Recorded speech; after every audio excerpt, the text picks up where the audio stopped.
தம் கிருபை பெரிதல்லோ என் ஜீவனிலும் அதே இம்மட்டும் காத்ததுவே இன்னும் தேவை கிருபை தாருமே இன்னும் தேவை கிருபை தாருமே.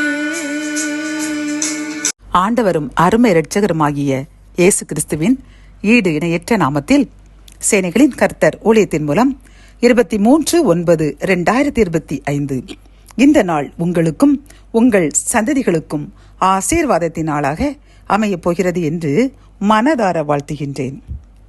இன்று நாம் அறியவிருக்கும் கிருபையின் வார்த்தைகள் எசேக்கியேல் 3:19 நீ துன்மார்க்கனை எச்சரித்தும் அவன் தன் துன்மார்க்கத்தையும் தன் ஆகாத வழியையும் விட்டு திரும்பாமற் போவானாகில் அவன் தன் துன்மார்க்கத்தினால் சாவான், நீயோவென்றால் உன் ஆத்மாவை தப்புவிப்பாய்.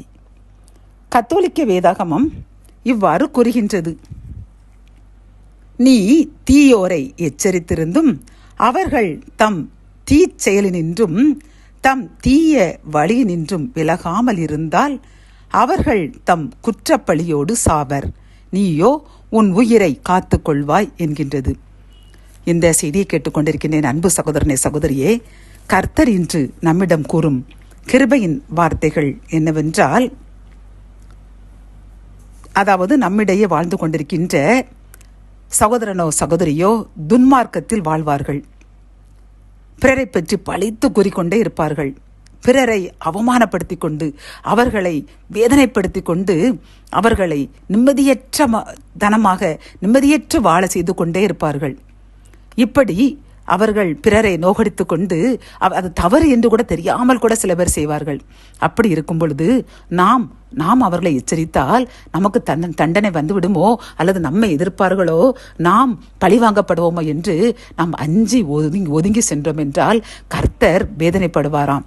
ஆனால் நாம் அவர்கள் எனக்கு என்ன செய்தாலும் பரவாயில்லை, அவர்கள் பாவம் இப்படி துன்மார்க்கத்தில் வாழ்ந்து பிறரை காயப்படுத்தி கர்த்தருக்கு பிரியமற்ற செயல்கள் செய்து லஞ்சம் வாங்கி இப்படி தனது ஆஸ்தியை பெருக்கிக் கொண்டு பிறருடைய சொத்துக்களை அபகரித்து கொண்டு பிறருடைய ஆசீர்வாதத்தை அபகரித்து கொண்டு இப்படி வாழ்கின்றார்கள் என்று அவர்களிடம் சென்று அவர்கள் செய்த தவறை நாம் சுட்டிக்காட்டி அவர்களை திருத்த முயற்சி செய்யும் பொழுது அவர்கள் கேட்டு அதன்படி திருந்தி வாழ்ந்தால் அவர்களும் அவருடைய ஆத்மாவை தப்புவித்து ஆசீர்வாதமாக வாழ்வார்கள்.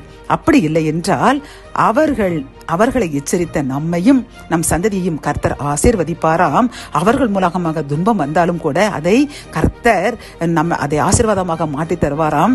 ஆனால் அந்த ரட்சிக்கப்படாத அந்த திருந்தாத அந்த ஆத்மாவையோ கர்த்தர் அழித்து விடுவேன் என்று கூறுகின்றார் பிரியமானவர்களை. ஆகவே நம்மை சுற்றி நடக்கின்ற அநியாயங்களையும் அநியாயக்காரரையும் நாம் சென்று அவர்கள் செய்கின்ற துன்மார்க்கத்தனத்தை அவர்கள் செய்கின்ற அநியாயத்தை எடுத்து கூறுவோம். அதன் மூலம் நம்மையும் நம் ஆத்மாக்களையும் ஆதாயப்படுத்திக் கொள்வோம். அவர்கள் ஆதாயப்படுத்தினார்கள் என்றால் அவர்களையும் ரட்சிப்புக்குள் வழிநடத்துவோம். ஜபம். என் அன்பு தகப்பனே, இந்த கிருபையின் வார்த்தைகள் மூலமாக எங்களுக்கு அருகில் நடக்கின்ற துன்மார்க்கமான காரியங்களை நாங்கள் பார்த்து ஒதுங்கி சென்று அவர்களால் நமக்கு தீமை வருமோ என்று நாங்கள் பயந்த அந்த காரியத்திற்காக மன்னிப்பு கேட்கின்றோம் அப்பா. இனிமேல் நாங்கள் அப்படி துன்பம் தந்தாலும் அவர்களை வழி திருப்ப நாங்கள் அவர்களை பரிசுத்தப்படுத்த முயற்சி செய்வோம். அவர்கள் திருந்தினார்கள் என்றால் அது பெரிய ஆத்மாத ஆதாயம் அப்பா. அப்படி இல்லை என்றாலும் கர்த்தர் அவர்களால் எங்களுக்கு துன்பம் வராமல் எங்களை பாதுகாப்பேன் என்று கூறின கிருபையின் வார்த்தைக்காக கோடி நன்றி கூறுகின்றோம் அப்பா. நாங்கள் இன்று தைரியமாக பயப்படாமல் பிறருடைய துன்மார்க்கத்தை எடுத்து கூறுவோம். அவர்களையும் உம் மார்க்கத்தில் உம் வழியில் நாங்கள் சேர்த்துக்கொள்ள நாங்கள் பிரயாசப்படுவோம் என்று உறுதி எடுக்கின்றோம். உறுதியை ஏற்றுக்கொள்ளுங்க. அதன்படி நாங்கள் நடக்க எங்களுக்கு தைரியத்தை தாங்க. மீட்பர் இயேசுவின் மூலம் ஜெபம் கேளும் நல்ல தகப்பனே, ஆமேன்.